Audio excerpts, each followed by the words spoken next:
Welcome to the 1980s, a totally righteous time of progression, self-expression, and most importantly, shooting for the stars. Now, the 1980s contained a plethora of different events that shaped the world we live in today, ranging from topics from science fiction and television and movies, all the way to economics in the United States. However, a handful of these events are on display in this very mural that you're looking at right now. This mural covers topics that greatly impacted the world we live in today.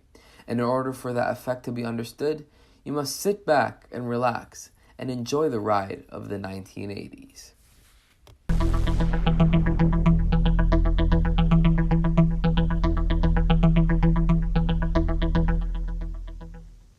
In the center of our piece is the Millennium Falcon, the spacecraft from the film trilogy Star Wars.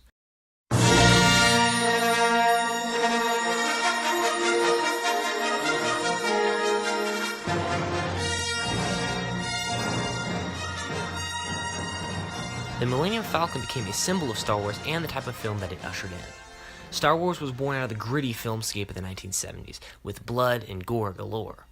George Lucas's film subverted those film ideas with the success of his film. He proved that strong, wholesome characters and a well-crafted story could be used to make a hugely successful family-friendly film. The story of the Skywalkers introduced a whole new generation to a new type of science fiction. Another place you can see science fiction on the big screen in our mural is Doc Brown's Silver DeLorean. This is the car from the Back to the Future trilogy, in which Marty McFly, the main character, is stuck in 1955 and has to return to 1985 with the help of a younger Doc Brown. Calculations are correct. When this baby hits 88 miles per hour, you're gonna see some serious shit. Directed by Steven Spielberg, who directed many iconic films of the 80s, Back to the Future captures audiences' imaginations by reliving the 50s and comparing how American culture changed till the 80s. Films, however, weren't the only product that captured the public's attention. Hungarian sculptor and architecture professor Erno Rubik invented a puzzle cube in which each face could be moved up, down, left, or right. Originally called the Magic Cube, it was renamed Rubik's Cube when it was sold to the West. Hitting U.S. shelves in the summer of 1980, the puzzle stumped thousands. In a pre-internet age, any and all information was passed word of mouth, with any solution being gobbled up by the public. This led to a cube craze from 1980 to 1982. If you look into the top, you'll notice that the moon has E.T.'s face on it. This was put here because Steven Spielberg's movie E.T. was one of the most influential movies of the 80s. This was the first sci-fi movie to show aliens not as bloodthirsty creatures, but that they can also be friendly. E.T. home phone.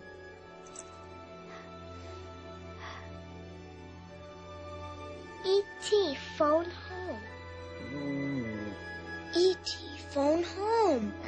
This was revolutionary to the sci-fi genre. This movie surpassed Star Wars to become the highest grossing movie of its time.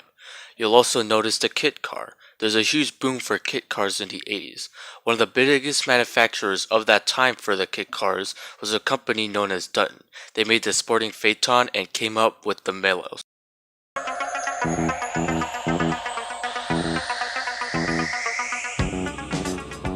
Knight Rider, a shadowy flight into the dangerous world of a man who does not exist.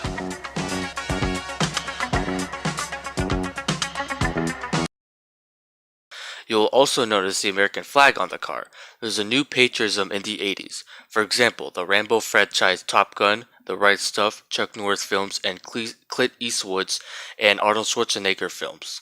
All those help bring around the new patriotism that arose in the 80s. Located at the bottom left of the mural is one of the decade's most devastating events, the explosion of the NASA space shuttle, the Challenger. According to History.com, on January 28, 1986, just 73 seconds after liftoff, the disaster claimed the lives of all 7 astronauts on board. We're awaiting word. They're holding their breath just, I'm sure, as everyone else is. You saw it just a few moments ago, about 45 seconds after liftoff, a huge fireball in the sky. We have a report from the flight dynamics officer that the vehicle has exploded. Flight director confirms that. We are looking at checking with the recovery forces to see what can be done at this point. Unfortunately, the shuttle never made it to space, which is why we have it painted very close to the Earth. One of the crew members was Kristen McAuliffe, who would have been the first civilian in space. The reason for the explosion was pointed to two rubber O-rings which had been designed to seal the sections of the rocket booster, which had failed due to cold temperatures on the morning of the launch. This event drew national attention and prompted the halt of space mission. From where the Challenger took off from was Florida in the United States.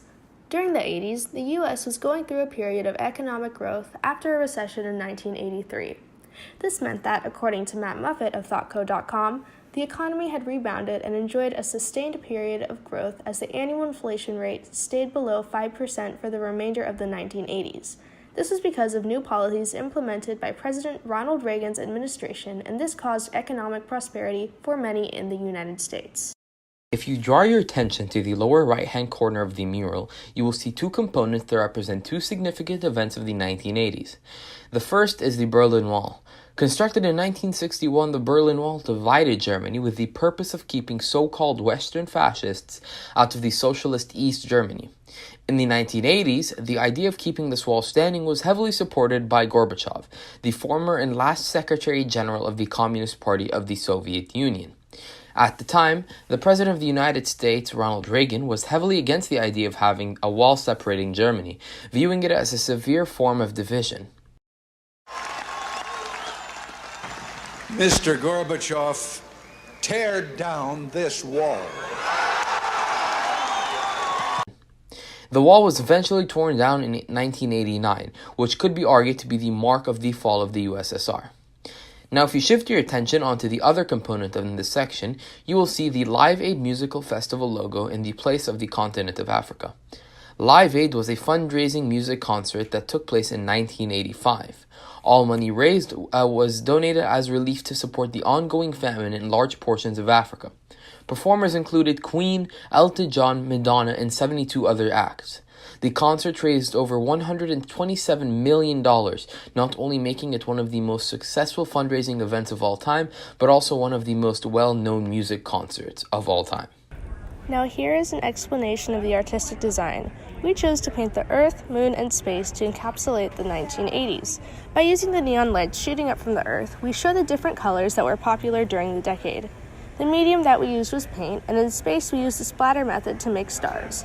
In our mural, each horizontal third contains different components. The bottom, with the Earth, contains mostly political events. The middle, in space, contains pop culture references, and the top with the Moon contains culture phenomena. Thank you so much for listening.